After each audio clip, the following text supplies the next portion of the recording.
Le 10 mars 1934 paraissait dans le toujours excellent Je suis partout un article de François Vineuil consacré aux Marx Brothers. Nous avons sélectionné la partie de l'article qui concerne plus particulièrement le film Animal Crackers. Nous étions bien une trentaine, voici 3 ans, dans le petit cinéma du Panthéon, à regarder un nouveau film américain bizarrement intitulé Animal Crackers, et dont on nous avait dit qu'il était fort curieux. Une espèce de bohème, mis comme un pion révoqué, débitait intarissablement dans un salon banal des calembredaines auxquels pouffaient les rares spectateurs anglo-saxons et que les autres saisissaient assez mal. Un Lazarone, coiffé du chapeau pointu des Piferari, fomentait naïvement à ses côtés des guet-apens et des larcins voués à un irrémédiable échec.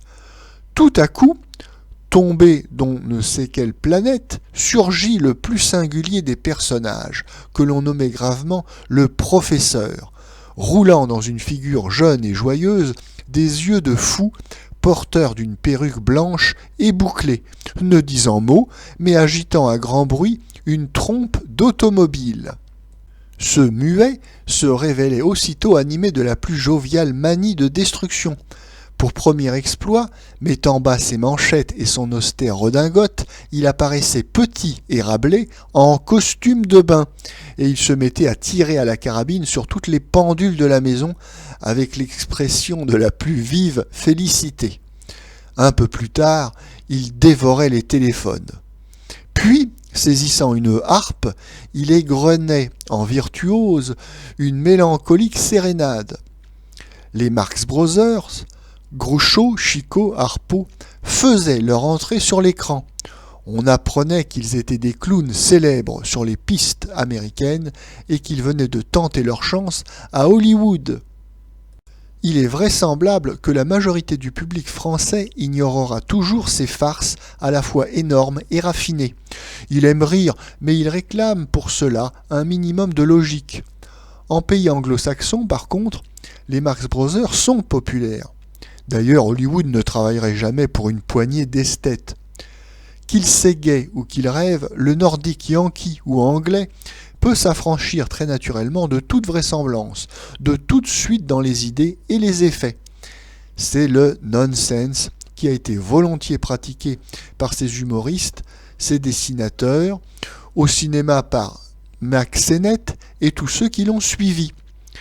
Dans Million Dollar Slug, paradis des sportifs, où les champions de saut volent, où les coureurs rivalisent avec les locomotives, on voit un espion, l'inénarrable Ben Turpin, surgir positivement de pied en cap de n'importe quel objet, d'une taupinière ou d'un encrier.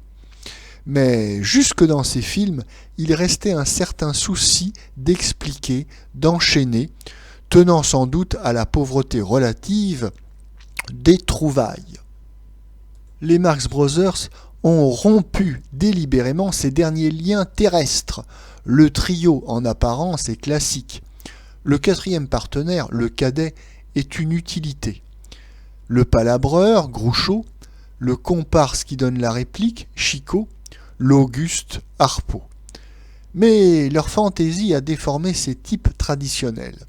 Groucho représente l'humour à froid, avec sa jaquette de pédagogue et ses propos extravagants. Ce n'est qu'un contraste visuel. Son rôle ne lui interdira pas 1000 folies. Laissons de côté certains calembours et coq à l'âne du hâbleur Groucho. Il est de bon ton de s'esclaffer à cause de l'accent américain.